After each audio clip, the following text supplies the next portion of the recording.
노동에 있어서 여성에 대한 처우는 여전히 열악하기만 한데요. 특히 부산은 여성 고용률이 최하위권이고 어렵게 직장을 구해도 절반 이상이 비정규직인 것으로 나타났습니다. 특히 부산의 여성 노동 환경은 다른 지역보다 더 열악합니다. 통계청에 따르면 지난해 부산의 여성 고용률은 49.7%, 울산에 이어 전국 최하위권입니다. 어렵게 일자리를 구해도 50.8%가 비정규직, 전국 17개 시도 가운데 그 비율이 네 번째로 높습니다. 부산 여성은 비정규직 비율이 남성보다 16%포인트 이상 높고 남성의 평균 임금은 343만 원이지만 여성은 218만 원으로 나타났습니다. 일가정 양립 정책을 좀 강화해서 이 출산이 꼭 경력 단절로 이어지지 않도록 하는 게 일단 중요할 것 같고, 임금 수준이 낮은 중소기업이나 어떤 비정규직 여성들의 어떤 근로 조건을 좀 개선할 필요가. 여성의 열악한 노동 환경 개선 필요성을 알리기 위한 세계 여성의 날이 117주년을 맞았지만 여전히 부산 여성들은 고용 불안과 저임금에 시달리고 있습니다. 부산 여성 고용률이 전국 최하위권이다. 제2도시 하는데 이게 무슨 이런 경우가 있습니까?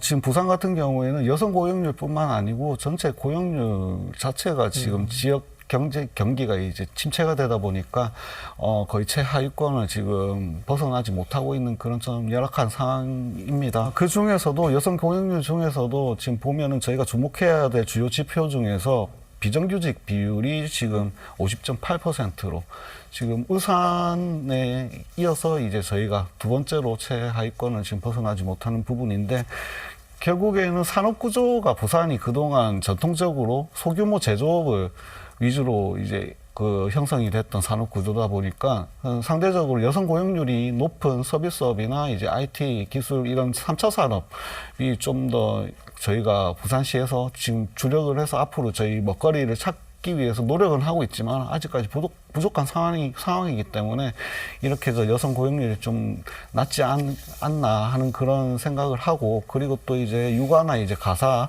이런 것들을 양립할 수 있는 그런 일자리 구조를 좀 만드는데 시에서도 지금 노력하고 있지만 좀 더 저희가 살펴봐야 되지 않을까 하는 생각은 들고 있습니다. 그러니까 50.8%가 비정규직이다. 네, 이건 좀 짚어봐야 될 것 같은데요. 아무래도 앞서 말씀 주신 것처럼 산업 구조 그리고 부산이 가지고 있는 일자리의 특성이 좀 많이 연결이 될 수 있을 것이라고 보입니다. 그러니까 자영업자와 소상공인이 많기도 하고 또 소규모 벤처기업이 많은데 이 모든 특징들을 보면 비정규직이 많은 편입니다.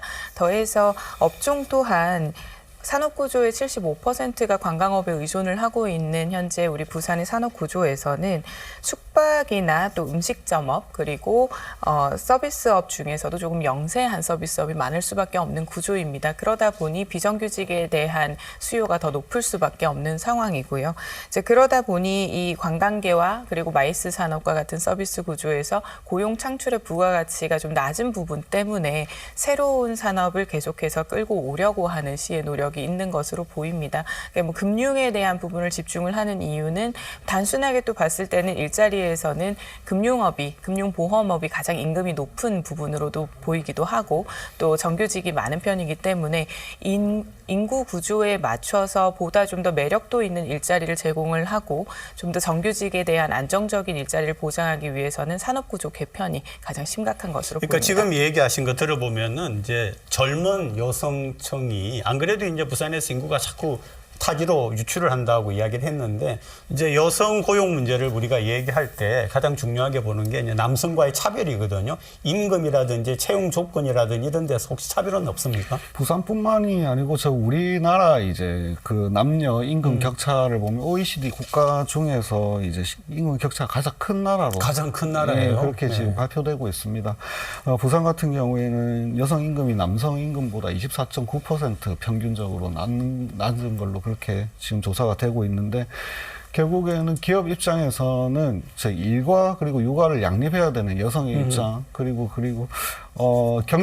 육아로 인한 경력 단절에 대한 이제 그 경력이 인정을 해줄 것인가 하는 이런 부분들이 기업에서 조금 인식 변화가 필요하지 않나 하고, 그리고 지자체에서도 여러 이런 여성 경력 단절에 대한 재취업에 대한 그런 프로그램들, 그리고 육아와 일자리를 병행할 수 있는 그런 프로그램들을 많이 진행을 하고 있지만 앞으로도 좀 보완을 해야 되지 않을까 하는 그런 생각입니다. 근데 이제 이 얘기는 양립을 시켜야 된다, 또 뭐 출산이 경력 단절이 안 되게 해야 된다, 이런 얘기는 하는데 실제로 정책적으로 어떠냐 하는 거죠. 일자리의 공급뿐만 아니라 그 기업 문화, 그러니까 일자리 문화도 중요할 것이고 그 부분에 대한 것에 더해서 지자체 정부의 정책도 굉장히 중요할 것입니다.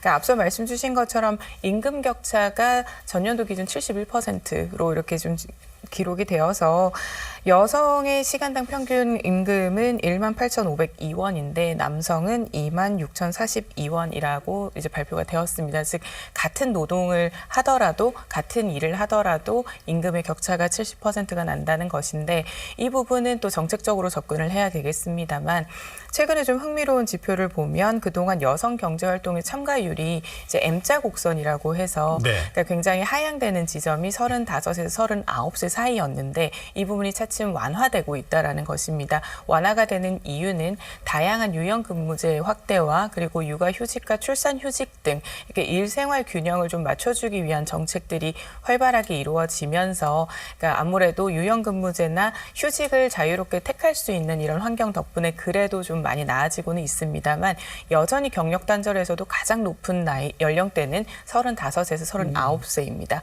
그러니까 혼인 연령도 늦어지고 출산 연령도 늦어지면서 아무래도 가장 큰 이유로 꼽히고 있는 출산, 결혼, 육아와 같은 가족 돌봄의 전통적 성역할을 해야 하는 여성들에게 이 부담은 여전히 그 경제활동을 이어가는데 어렵다라는 부분이 있기 때문에 정책적으로 현재도 지금 유연근무제나 휴직이 자유롭지 못한 업종들이 있기 때문에 여기에 대해서 좀 의무적으로 확대를 하는 부분, 또 직장 내 어린이집이나 보육시설을 설치를 의무화하는 부분을 조금 더 강화해서 이 부분을 확대를 하는 부분, 즉 정책적인 효과를 얻고 있다라고 보이는 이런 M자 곡선의 완화와 같은 정책들은 보다 확대를 해야 된다라고 보입니다.